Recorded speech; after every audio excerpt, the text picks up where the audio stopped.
ماں باپ کے باپ باپ ہونے کے رشتے کو بھی اللہ پاک نے پیدا کیا. اس رشتے پیدائشی باپ بیٹے کا رشتہ، ماں بیٹی کا رشتہ، بھائی بھائی کا رشتہ، بھائی بہن کا رشتہ، چچا بھتیجے کا رشتہ، یہ سارے رشتے پیدائشی ہیں. اللہ پاک نے ان سارے رشتوں کو بھی پیدا کیا اور ان سارے رشتوں پہ اللہ پاک نے حقوق بھی متعین کیے.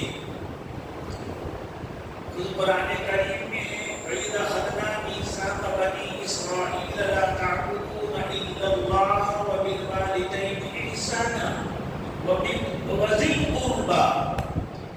والدین کا حق بھی ادا کرو، ان کے ساتھ بھی اچھا برتاؤ کرو اور قرابت داروں، اپنے رشتہ داروں سے مطلب یہ کہ جو ان سے تمہارا نسبی تعلق ہے، پیدائشی تعلق ہے، اس پیدائشی تعلق کو تو کوئی ختم کرنا چاہے تو ختم بھی نہیں کر سکتا. اس رشتے کو ہوتے جو انسان خود بناتا ہے. کسی کے ساتھ دوستی ہے، چلو یہ دوستی خود انسان نے اپنی بنائی ہے. کسی کے ساتھ پڑھا ہے، یہ کلاس فیل ہونے کا رشتہ خود انسان نے بنایا ہے. شادی کیا تو میاں بیوی کا رشتہ، سسر داماد کا رشتہ، یہ خود انسان نے بنایا ہے. اب کچھ رشتے ایسے ہوتے ہیں جن کو اللہ پاک خود پیدا کرتے ہیں. انسان وجود میں آتا ہے، دنیا میں آتا ہے تو وہ رشتے ساتھ ساتھ آتے ہیں. قربت اسی طرح کے رشتے کرتے ہیں، پیدائشی رشتے کو کہتے ہیں. اللہ جو پیدائشی رشتے اللہ پاک نے ان کو بھی نبھانے کا حکم دیا ہے. عبد الرحمن بن عوف صحابی ہیں، ابن صحابہ میں سے ہیں جن کو نبی اکرم 10 صحابہ میں سے ہیں جن کو نبی اکرم صلی اللہ علیہ وسلم نے ایک ہی مجلس میں ایک ہی ساتھ جنتی ہونے کی بشارت دی. عشرہ مبشرہ کو کہا جاتا ہے. ان میں سے وہ روایت کرتے ہیں قال سمعت رسول اللہ صلی اللہ علیہ وسلم یقول، میں نے اللہ کے رسول صلی اللہ علیہ وسلم کو یہ فرماتے ہوئے سنا.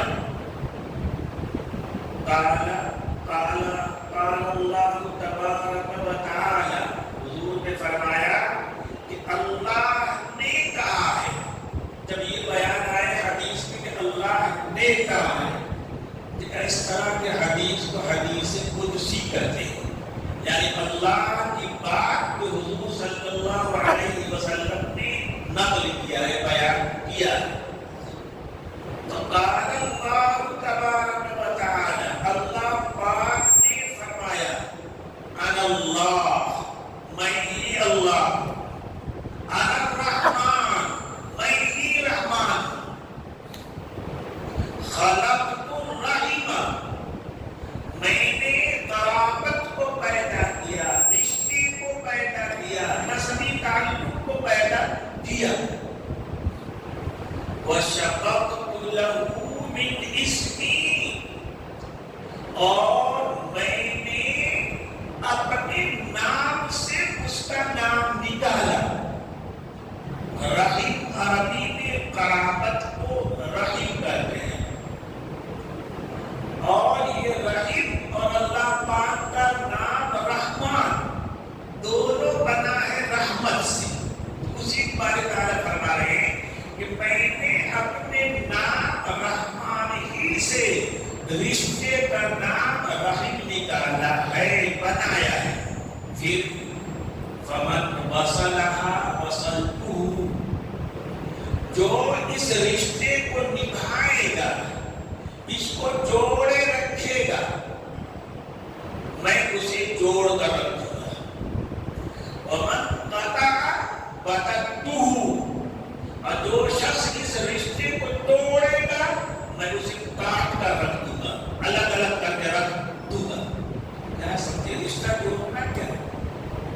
رشتہ جوڑنا کیا؟ رشتہ کیسے جڑتا ہے؟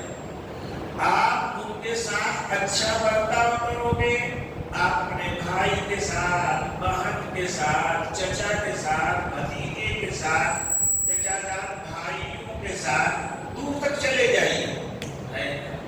آپ ان کے ساتھ اچھا برتاؤ کریں گے، ان کے دکھ درد میں شریک ہوں گے، ان کے داغے وقت میں کام آئیں گے، یہ رشتہ جوڑنا ہوگا۔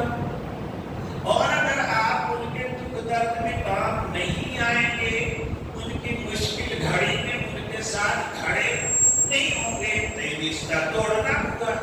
تو حضور اللہ نے فرمایا کہ جو اس رشتوں کو نبھائے گا، جوڑے گا، میں اسے جوڑے رکھوں گا، اپنی ذات کے ساتھ جوڑے رکھوں گا، اس کے مشکلات کو حل کرتا رہوں گا۔ ومن قطع قطعتہ، جو شخص اس رشتے کو توڑے گا میں توڑوں گا۔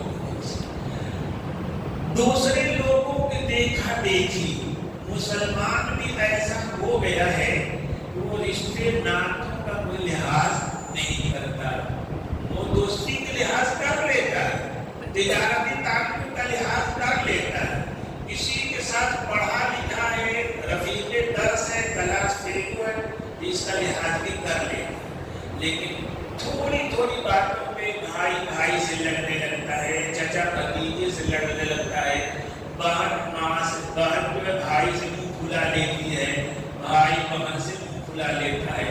بھائی اسلامی طریقہ یہ نہیں ہے، اسلامی طریقہ یہ نہیں ہے۔ ارے غلطی اگر تمہاری نظر میں تمہاری رشتہ سے غلطی ہو گئی تو معاف کرنا بھی ایک چیز ہے نا، تو معاف کرو، تعلق جوڑو۔ نبی اکرم صلی اللہ علیہ وسلم نے فرمایا، عبداللہ بن عمر کی روایت، قال رسول اللہ صلی اللہ علیہ وسلم لیس القاسم بالمکافی، جو اپنے رشتہ داروں کے ساتھ، اپنے خاندان والوں کے ساتھ برابری کا معاملہ کرے، وہ صلہ رحمی کرنے والا نہیں ہے، وہ رشتہ جوڑنے والا نہیں ہے۔ برابر وہ میرے ساتھ اچھا سلوک کرے تو میں بھی کر دوں، برا سلوک کرے تو میں بھی برا کر دوں، جیسا کرو گے میں ویسا کروں گا، ہے نا؟ حضور نے فرمایا یہ رشتہ جوڑنے والا نہیں ہے، برابری کا معاملہ کرنے والا یہ رشتہ جوڑنے والا نہیں ہے۔ لیکن الواصل من وصل اذا قطع یا قطع، کہ دوسرے نے رشتہ توڑا پھر بھی اس سے رشتہ جوڑے رکھا، ہے نا؟ دوسرے نے رشتہ توڑا، ستایا، پریشان کیا، حق مانگ لیا، پھر بھی اس کے ساتھ جڑے رہے، رشتہ جوڑے رہے، یہ رشتہ جوڑنے والا کہا جائے گا۔ برابری کرنے والے کو رشتہ جوڑنے والا نہیں کہا جائے گا۔ اور ہم لوگ کتنے پریشان ہیں، مسلمان پورے عالمی پیمانے پہ پریشان ہیں، خود پریشانی کو ہم نے دعوت دی ہے، ہم نے بلایا ہے۔ نبی اکرم صلی اللہ علیہ وسلم نے فرمایا، جبیر بن مطعم راوی صحابی، فرمایا کہ من شاء ان یبسط لہ فی رزقہ، جو آدمی یہ چاہتا ہے اس کا رزق کشادہ کر دیا جائے، اللہ پاک اسے فراخی دے دے رزق میں، من شاء ان یبسط لہ فی رزقہ وینسع لہ فی اثرہ، اور اس کے نشان قدم کو بڑھا دیا جائے، یعنی اس کی عمر بڑھا دی جائے۔ دو شخص اپنے رزق میں بڑھوتری چاہتا ہے اور یہ چاہتا ہے کہ اس کی عمر لمبی ہو جائے، اس کی عمر لمبی ہو جائے، فَلْيَصِلْ رَحِمَهُ، تو اس کو اپنے رشتہ داروں کے ساتھ تعلقات کو مضبوط بنانا چاہیے، ان کا حق ماؤں کے حقوق ادا کرنا یہ رزق میں برکت کا بھی سبب ہے اور عمر میں بڑھوتری کا بھی سبب ہے. اللہ پاک اس کی عمر میں اضافہ کر دیتے اور خود بھی کہ جب رشتے داروں کے ساتھ خاندان والوں کے ساتھ اچھا رشتہ رہے گا تو انسان پرسکون رہے گا, ٹینشن فری رہے گا, کوئی ٹینشن اس کے ذہن میں نہیں رہے گا. ٹینشن جب نہیں رہے گا, فری رہے گا تو اس کے دل دماغ جب اچھے رہیں گے, فارغ رہیں گے تو صحت رہے گی, اچھی صحت رہے گی, اچھی صحت رہے گی, عمر بھی بڑھ سکتی ہے. اور اللہ پاک بہت سے ایسے کام ہیں جن کے بارے میں انہوں نے طے کیا ہے کہ فلاں کام کرنے سے عمر میں بڑھا دوں گا, تو اللہ پاک عمر گھٹا بھی دیتے ہیں, عمر بڑھا بھی دیتے ہیں. آخری بات کہوں خود انس رضی اللہ عنہ جو حضور کے خادم ہیں ان سے روایت ہے کہ نبی اکرم صلی اللہ علیہ وسلم نے فرمایا لا يدخل الجنة قاطع, رشتے اور تعلقات کو توڑنے والا, خاندان والوں کے ساتھ بگاڑ رکھنے والا لا يدخل الجنة, کبھی بھی جنت میں نہیں جائے. دنیا آخرت دونوں کی کامیابی اس میں ہے کہ ہم اپنے خاندان والوں کے ساتھ بنا کر رکھیں. جس طرح ماں باپ کی خدمت کریں اسی طرح سے اپنے خاندان والوں کے ساتھ جڑا رہنا چاہیے. یہ کوئی انسانیت نہیں ہے کہ سارے دنیا میں تو بڑا خوش اخلاق بنتا ہے, لوگ تمہارے خوش اخلاق کے گن گاتے ہیں, بڑے اچھے ہیں, اور خاندان کے لوگوں ہی کو تم سے شکایت ہو جائے.